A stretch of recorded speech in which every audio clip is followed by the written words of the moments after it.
Сегодня, 19 апреля, в рамках мероприятий, посвященных 121-й годовщине со дня рождения Владимира Ильича Ленина, в горкоме партии проведена дискуссия на тему «Владимир Ильич Ленин о собственности». В дискуссии приняли участие ветераны партии, партийный актив, учителя школ города, выпускники и слушатели Дальневосточного института политологии и социального управления. Открыл дискуссию Щукин Николай Григорьевич, начальник управления Нерюнгринского домостроительного комбината. Итак, товарищи, мы с вами сегодня, как это и было оговорено на одном из пленумов городского комитета партии, собрались на, как назвать, круглый стол, посвященный очередной годовщине со дня рождения Владимира Ильича Ленина. Позвольте мне познакомить вас между собой, хотя многие, я думаю, что знакомы, но тем не менее. Значит, здесь присутствует Андрей Леонидович Човган, секретарь Беткакитской территориального производственного парткома, Сайма Софиевна Каримова, ветеран партии, заслуженный, почетный гражданин нашего города, Сергей Николаевич Караченцев, первый секретарь горкома комсомола, Владимир Аркадьевич Громов, заместитель председателя контрольной комиссии городской парторганизации, Нелли Николаевна Вдовина, директор средней школы номер 18, Олег Павлович Фомин, мастер производственного обучения учебного пункта Разрезный Юнгринский, и Светлана Викторовна Рудакова, директор средней школы номер 12. Так, мы с вами познакомились. Что мне хотелось бы, уж коль скоро приходится быть ведущим, сказать в начале нашего разговора. Вообще, во всех цивилизованных странах, у всех народов существует хороший обычай, даже правила, значит, каким-то образом отмечать годовщины, юбилеи мыслителей, деятелей прошлого в области науки, культуры, искусства, философии, политэкономии, чего угодно. Сегодня мы находимся с вами в преддверии 121-й годовщины со дня рождения Владимира Ильича Ленина. И думается, что неплохо, что работа круглого стола начинается как раз вот в эти дни. Рискну высказать такую мысль. Вообще, может попытаться задать тон нашему разговору, не знаю, поддержите вы его, дорогие товарищи, или не поддержите. Но мне представляется так, что когда я, или мы хотим подойти к оценке, или к познанию мыслей, идей, образа действий, образа мыслей деятеля прошлого, далекого, или не столь отдаленного, то, мне кажется, нужно прежде всего попытаться подойти к этой оценке, к этому анализу с позиции тех дней, когда он жил, когда он творил. То есть с позиции исторической, а не внеисторической. И вот разобравшись, поскольку это, удалось в этой проблеме, уже попытаться дать ответ, каковы же последствия от идей, деяний того или иного, деятеля прошлого, оказано на его будущее, а для нас на наше настоящее. Вот. Мне, например, представляется очень важным, не просто само творческое наследие Ленина, хотя это, безусловно, огромный пласт, который до сих пор еще до конца нами неосознанно не понят. Но мне представляется сейчас, вот на этом этапе, для меня лично, гораздо больше интерес представляет эволюция взглядов Ленина по разным аспектам. И прежде всего, пожалуй, основному вопросу, краеугольному вопросу о собственности. Именно какой путь прошел Владимир Ильич, как, будем говорить, как мыслитель, как организатор, от вопроса о собственности. Если начать даже с 17 года, через 18 и, вплоть до 21-22 года, когда он сформулировал уже основные принципы новой экономической политики и отстоял их в очень такой серьезной полемике со своими и соратниками, и оппонентами. Мне думается, что эта тема для разговора была бы сегодня интересна для нас и, возможно, была бы интересной для телезрителей. Поэтому приглашаю вас к разговору на эту тему. Думаю, что сама личность Владимира Ильича Ленина настолько неоднозначна, настолько сложна, что здесь могут быть различные точки зрения. Ну, я думаю так, что чем больше мнений, тем ближе мы приблизимся, вернее, тем ближе к истине. Вот. Я хотел бы немножко коснуться истории вопроса. Вообще вопрос собственности – это очень серьезный вопрос, очень широкое понятие. И хотел бы, как нас всегда учат, сказать, как явление возникло.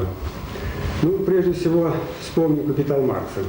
Значит, сейчас самый основной спор идет в нашем обществе о том, частная собственность или общественная собственность. Ну, то, что общественная собственность, когда она является ведущей, ну, как у нас получилось в нашем обществе, до 90%, мы видим результат не очень хороший. Почему? Она становится как бы ничьей. Частная собственность имеет свои недостатки, она связана с эксплуатацией и другими нехорошими явлениями. Но как же трактовали классики? Я позволю себе остановиться на одном вопросе. Карл Маркс в «Капитале» очень четко говорит вот о чем. Что политэкономии смешивают очень два разных, различных очень рода частной собственности. Первая, одна основывается на собственном труде производителя, а другая на эксплуатации чужого труда. Поэтому, если рассматривать вторую точку зрения, то она для нас неприемлема. Если я рассматриваю первую точку зрения, частная собственность, основанная на собственном труде производителя, то это нисколько не противоречит ни понятию Маркса, в том числе Владимира Ильича Ленина. И правильно было сказано, что после уже 17 года, и точнее уже к 20-21 году, мнение сложилось таково, что можно развивать, кстати, частную собственность, и особенно коллективную. Это очень хорошо отражено в брошюре Владимира Ильича Ленина, все мы знаем об этом, в работе о кооперации. И он говорит, что кооперация в нашем обществе, где у власти стоят рабочие и крестьяне, это настоящий социализм. То, что было скоро забыто, ну, точнее, в 30-е годы, когда был взят курс на сплошную коллективизацию. Что это нам дает сейчас? Очень большие возможности. Всем известно, что в марте 90-го года был принят закон о собственности. То есть год назад, подчеркиваю, год назад. Ну и всем известно, концепция перестройки тоже на это направлена. То есть плюрализм форм собственности. Значит, и задача сейчас стоит, казалось бы, простая. Дается свобода, каждый может воспользоваться этим законом. Ну, как видно, жизнь намного сложнее, и вопрос решается довольно-таки медленно. Как вы считаете, в чьих руках должна находиться земля? Главное достояние нации. Ну, я думаю, тут однозначно надо сказать. Значит, земля должна быть национализирована, мое так личное мнение. А распоряжаться, значит, должны местные советы. Ну что значит распоряжаться? То есть опять командовать, что ли? Чего сеять? Нет. Чего жать? Хороший вопрос. А? Нет, не сеять, а, значит, кому дать землю, кому, может быть, воздержаться пока. Вот они должны решать вопросы. Я думаю, что желающим, специалистам, серьезным людям надо дать, значит, в пределах то, что оговорено нашим законом. В зависимости от условий, в зависимости от регионов. Это значит, Олег Павлович, вы абсолютно против частной собственности, практически. Если земля будет национализирована, значит, это общественная собственность на средства производства и только. Так? Значит, и совет, это коллективный орган власти, распоряжается, каким-то образом дает или не дает. И выбирать, кому дать, кому не дать. Выбирать, кому дать, кому не дать. Так. Что это? Минутку, Олег Павлович. Что это? Нет, я дискутировала в данном случае, я хотела... Я хотел бы усилить этот вопрос вот чем. Если мы с вами говорим о необходимости приватизации, приватное, это вообще слово, приватный значит частный. Так? Частный. Ну, слово такое новое придумали, приватизация. Значит, если говорить о приватизации средств производства, фабрик, заводов, там, каких-то других там, станков, машин и так далее, ну, это все действительно основные средства. Но ведь главное основное средство все-таки земля. Приватизация без приватизации земли. Не миф ли это очередной? А? Может кто-то на этот вопрос ответит? Или это все-таки действительно земля должна быть вне рассмотрения вопроса о приватизации основных средств производства? Не знаю, вот не как Олег Павлович тут, вот я хотела бы с ним все-таки подискутировать. Вот я сторонница частной собственности на землю. Чтобы у каждого клочка земли был свой хозяин. С правом даже продажи. Может быть, сегодня мы еще не готовы к этому. Сегодня, вот сегодняшний момент. А вообще для того, чтобы земля давала действительно, кормила людей, на ней должен быть хозяин. На протяжении 70 лет хозяина на земле не было. И я считаю, виной все-таки этому вот общественная собственность на средства производства. Государственная, то есть ничейная, как вы сказали, собственность на землю. Нет хозяина. А вы допускаете, согласен, эта точка зрения, она имеет полное право, так сказать, на жизнь, вот, безусловно. Но вы отрицаете коллективную собственность на землю? Нет. То есть она может быть частной и индивидуальной, и коллективной. И кооперативной, и даже и арендной. То есть часть земли должна принадлежать государству, и государство должно распоряжаться ей по своему, так сказать, усмотрению. Это и аренда, это кооперация на государственной земле, но это и частная собственность, фермерство. То есть все известные виды, сегодня все формы собственности. виды известные, да, это и колхоз, это и совхоз. Лишь бы они были эффективны. Лишь бы они давали высокую производительность труда. И вот это сегодня закон, вот земельный закон, который принял РСФСР, допустим, РСФСРский закон, он меня вот в данном случае чисто декларативно устраивает. Пока он еще на практике, не получил развития. не получил развития. Это другой уже вопрос. А вот чисто теоретически он меня устраивает. И может быть правильно дано те 10 лет для того, чтобы подготовить и психологически, и материально как-то подготовиться. Вот все-таки к частной собственности. Опять 10 лет, то 500 дней, то 10 лет. Мы никак не можем без рубежей. Никак не можем без рубежей. Может быть и рубежанина, но кто его знает? Наверное, мы еще действительно психологически Я не вот готовы. тут хотел бы тоже несколько подключиться именно с позиции Ленина. Я тут внимательно прочитал одну работу. Ну, не одну, касаясь вообще собственности, у него период того в основном 17-23 годы именно касается вопросов собственности, в том числе особенно. Потому что тут же можно понимать и с ленинской позиции, и с современных сегодня наших теоретиков и экономистов.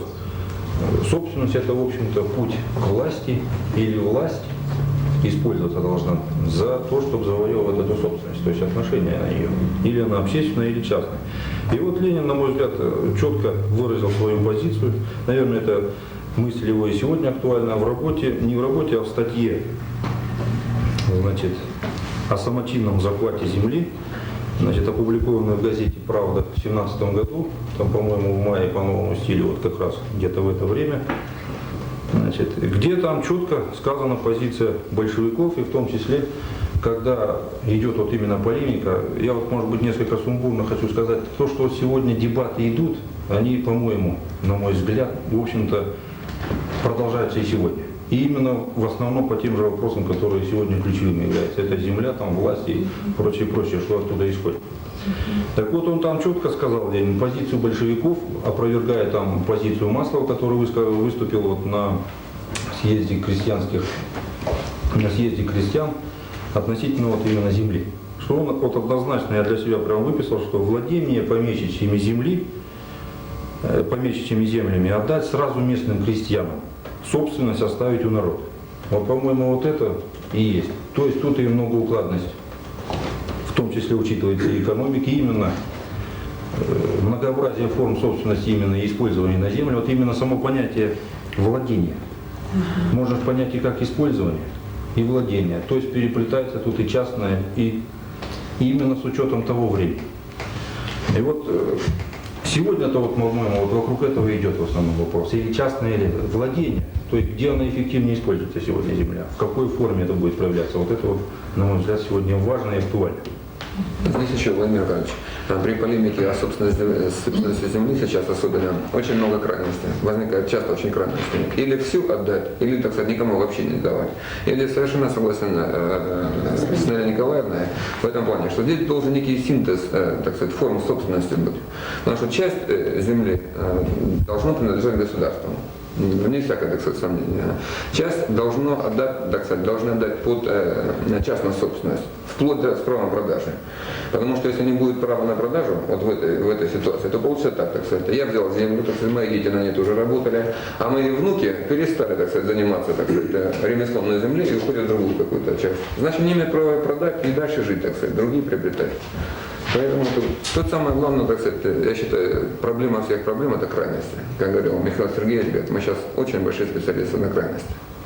То есть получается так, что спор, так сказать, о судьбе земли, так сказать, о формах ее приватизации или формах владения ею, это фактически спор не новый. Он не привнесен нам или депутатами союзными или российскими. Значит, этому спору ровно столько лет, сколько лет советской власти, по сути дела. И подходы-то, кстати, сохранились. Те же самые, так сказать, точки зрения, полярности сохранились одни и те же. Просто, видимо, настало время решать с точки зрения здравого смысла, а не с точки зрения, соответствует это какой-то идеологии, той или другой, или не соответствует. Всем руководить должен здравый смысл. Николай Григорьевич, я Пожалуйста. считаю, что вот Сергей не прав. Он говорит, что продажа, вот если мои уже там внуки, допустим, не в состоянии эту землю обрабатывать, пусть они ее продают, поскольку я ее купил. Нет. Вот все-таки правильно там и многие высказывают мнение, что право наследования земли, потому что первое поколение землю будет использовать еще, особенно даже желающие приобрести ее. Не каждый же туда специалист пойдет сельского хозяйства. Сейчас многие идут и не специалисты сельского хозяйства. А для того, чтобы земля давала отдачу, на ней нужно трудиться человеку грамотному во всех отношениях. И поэтому первое поколение, может быть, сейчас и действительно не даст отдачи той, какой есть. Следующее поколение будет уже вложит туда какие-то определенные средства, и денежные, и минеральные. Дорогие товарищи, большое спасибо за нашу беседу. Я думаю, что она телезрителям нашим будет тоже очень интересна. Мы в будущем будем приглашать и представителей других точек зрения для того, чтобы поспорить, выявить какие-то позиции конструктивные.